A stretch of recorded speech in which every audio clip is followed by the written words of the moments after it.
22 janvier 1963, 17h40. Les délégations françaises et allemandes ont fait leur entrée dans le salon Murat à l'Élysée. Le chancelier Adenauer et le général de Gaulle signent le traité franco-allemand d'amitié et de coopération. Ce traité, selon le texte même de la déclaration commune, doit mettre fin à une rivalité séculaire. Après des siècles de combats, l'accolade de la réconciliation sera saluée comme un événement historique. L'événement le plus important est la conclusion du traité d'amitié franco-allemand en date du 22 janvier 1963. Sans ce traité, il n'y a pas l'amitié, l'unité européenne. 18 ans se sont alors écoulés depuis l'effondrement du Troisième Reich et la chute de Berlin. 18 ans, au regard de l'histoire, c'est court. Aucun traité de paix entre les belligérants n'a été signé à ce jour. Français et Allemands, ennemis privilégiés, ont pourtant trouvé la sagesse nécessaire pour se tendre la main. Les Américains réinstallent Adenauer à la tête de la municipalité de Cologne, mais à l'occupation des troupes américaines succède celle des troupes britanniques, qui bientôt révoquent Adenauer qu'ils trouvent trop rigide. C'est l'époque où tout ce qui rappelle le national-socialisme est impitoyablement détruit.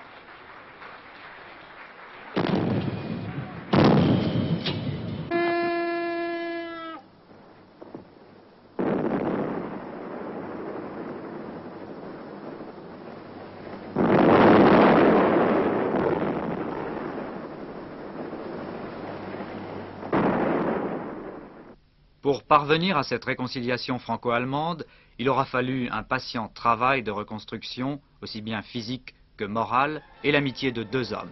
Première rencontre, Adenauer-de Gaulle. Rencontre mémorable à Colombey-les-Deux-Églises. Adenauer la redoutait, mais il est séduit.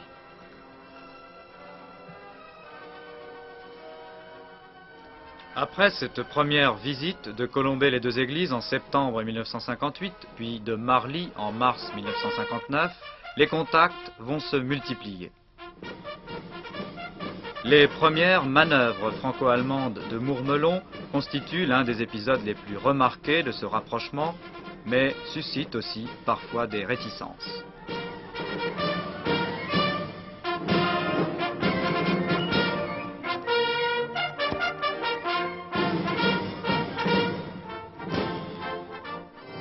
Au cours de ces rencontres, toujours solennelles, des habitudes se sont créées entre le général de Gaulle et celui que l'on appelle parfois le vieux monsieur de Bonn. Ensemble, ils vont se recueillir ici, à la cathédrale de Reims.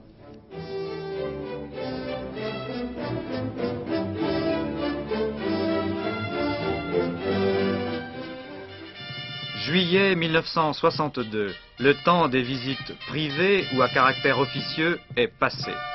C'est le premier véritable voyage officiel du chancelier Adenauer en France.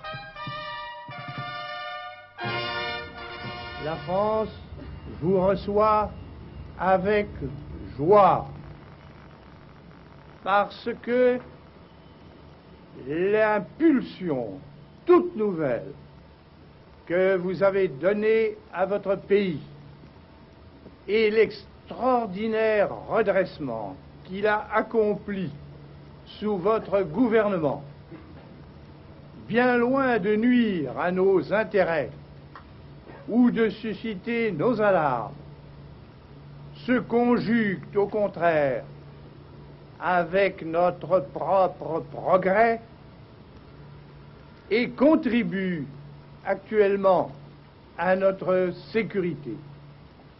Monsieur le chancelier fédéral, vous êtes en France le très bienvenu. Si Konrad Adenauer voyage beaucoup, il reçoit aussi, et beaucoup. Et la visite officielle du général de Gaulle à la République fédérale sera pour lui une nouvelle consécration.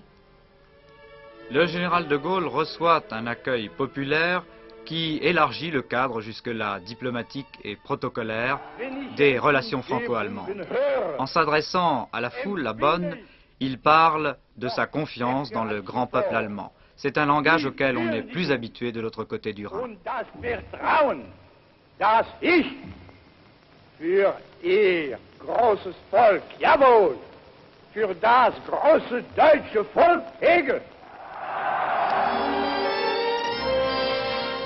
Avec la signature du traité, les rencontres entre les deux gouvernements sont devenues régulières. Elles se tiennent 2 fois par an, alternativement à Paris et à Bonn.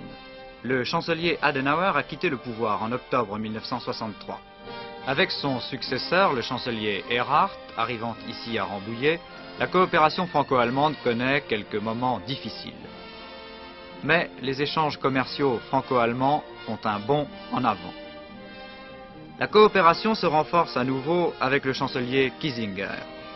Monsieur Willy Brandt, alors ministre des Affaires étrangères, commentait ainsi les conséquences du traité. Les réunions consultatives semestrielles deviennent pratiquement des conseils de ministres mixtes. Ce processus est extraordinaire. De bons résultats pratiques ont été et sont encore obtenus. Je voudrais surtout souligner le travail de l'Office franco-allemand pour la jeunesse, auquel les jeunes gens, en nombre croissant venant d'Allemagne et de France, doivent la possibilité qui leur est offerte d'apprendre à se connaître et à se comprendre mutuellement, eux et leurs pays respectifs.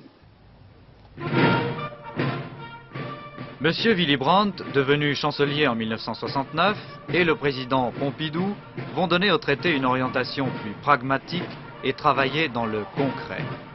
Les divers accords techniques, la convention sur le baccalauréat franco-allemand signée en février 1972 et les échanges multiples vont donner une nouvelle vigueur au traité de 1963. Cette coopération franco-allemande a bien sûr connu quelques nuages, vite dissipés d'ailleurs. Elle connaît encore des moments graves, mais jusqu'à présent, le sourire l'a toujours emporté.